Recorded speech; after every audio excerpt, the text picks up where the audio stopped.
Okay, guys, we are in Job 16 now. If you remember the last video, Job had just got done with a 3 chapter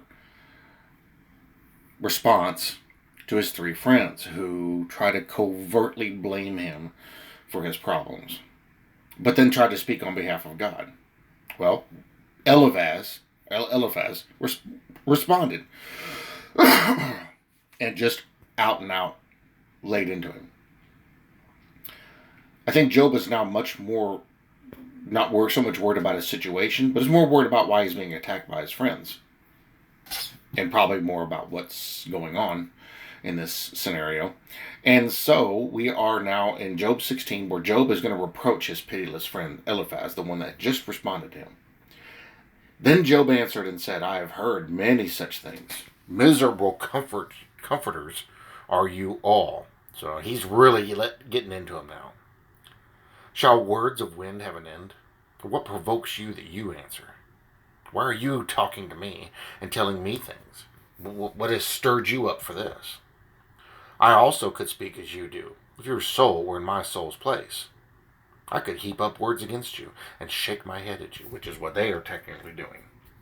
But I would strengthen you with my mouth, and the comfort of my lips would relieve your grief, which is what they should be doing, and they're not. Though I speak, my grief is not relieved. And if I remain silent, how am I eased? But now he has worn me out. You have made desolate all my company. You have shriveled me up, and it is a witness against me. My leanness rises up against me and bears witness to my face. He tears me in his wrath and hates me. He gnashes at me with his teeth. My adversary sharpens his gaze on me. They gape at me with their mouth. They strike me reproachfully on the cheek. They gather together against me. God has delivered me to the ungodly. So he's calling his friends. He's calling his friends what they are. God has delivered me to the ungodly and turned me over to the hands of the wicked. I was at ease, but he has shattered me. He also has taken me by the neck and shaken me to pieces. He has set me up for his target. His archers surround me. He pierces my heart and does not pity. He pours out my gall on the ground. He breaks me with a wound upon wound. He runs at me like a warrior. Now, remember, Job now, so before we keep on going, let's recap real quick. Job is only seeing this from one perspective. He doesn't know what's been going on from the other perspectives. He's literally lost everything, is sick now, sitting on the ground with a disease that technically probably isn't curable. And his 3 friends who were supposed to be his friends have now come and started to, ensuing an onslaught against him, saying it's all his fault. And then when he defends himself, they come back even more. So Job feels like the whole world is falling in on him because there are things, first of all, he doesn't know. So he's not blaming God with anything that God hasn't done. I mean, really, God has done this. Now, why God has done this, he doesn't know.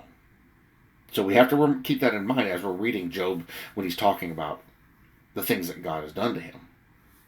And remember that Job only sees this, he only knows about this from one perspective. He doesn't know about what's going on. And he's being attacked on all sides. He breaks me with wound upon wound. He runs at me like a warrior. I have sewn sackcloth over my skin and laid my head in the dust. My face is flushed from weeping, and on my eyelids is the shadow of death. Although no violence is in my hands, and my prayer is pure. O earth, do not cover my blood, and let my cry have no resting place. Surely he knows that the blood cries from the earth, and God hears it. That's a verse in the Bible. Surely even now my witness is in heaven, and my evidence is on high. My friends scorn me. My eyes pour out tears to God. Oh, that one might plead for a man with God, as a man pleads for his neighbor. For when a few years are finished, I shall go the way of no return. So Job is at the point now where he sees death on the horizon. And he's hoping for death. He's praying for death. I imagine, and just thinking about it, and then taking the information we've gotten so far, I would imagine there's been a lot going on.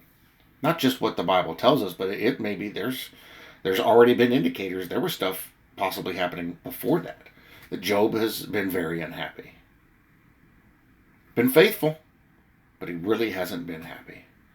There's probably some things that he's seen going on in the land that weren't very pleasing. There's probably a lot of denial of God that he's witnessed. I mean, we know at this time Israel was definitely turning away from God. We know at this time most people were. So it was hard. It was hard to see these things and operate in any form of happiness. And now, after all this has happened, his three friends, people who he thought were his friends, are now accusing him and making it out to be his fault. And in some cases, as we read, even indicating they may have known more about what was going on in his house than he did. As there's a possibility, I guess, since they know so much, they could have been partakers. Who knows? Maybe they were part of what was happening. Maybe Satan used them. I mean, one of the things that a person does when they do something wrong is they love to come back and see the reaction, but act like they have nothing to do with it. Interesting.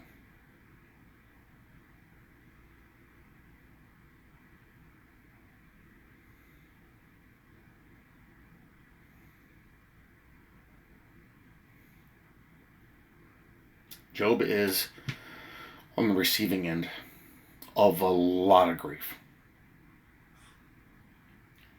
And right now he sees no help.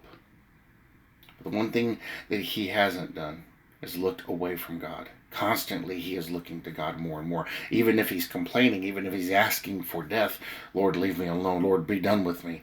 I don't want this anymore. He never has looked away from God.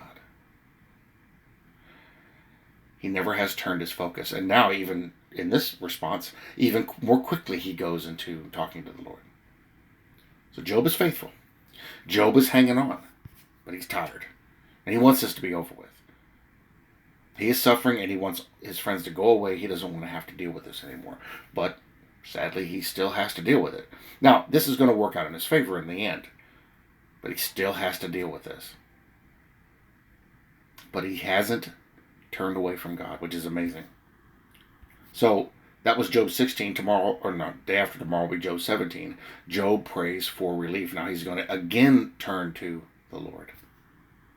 But then the next chapter, Bildad decides to speak. At this point, we can start feeling really sorry for Job. He lost everything, but that was evidently there was issues with that anyway. So, I mean, kind of in a way, it was a good thing. Because it took a lot of the problems that were going on in his household and removed them. And the people who really weren't on his side, like his wife, for instance, and his friends are proving themselves to be the same way, is taking them out of the picture. So, God is using this moment in time to cleanse Job's life of all the things that were against him, that were right under his nose. But we know at the end of the story, God ends up actually replacing all this with so much better. Much like this life, it is a picture of this life. We have this life, things aren't perfect here. But when we enter heaven, it is completely different. So let's keep reading and let's see what else we can discover, because I would imagine a lot of this will match a lot of us in similar situations we may be enduring in this life. I love you all very much. Thank you guys for watching, and I'll see you in the next one.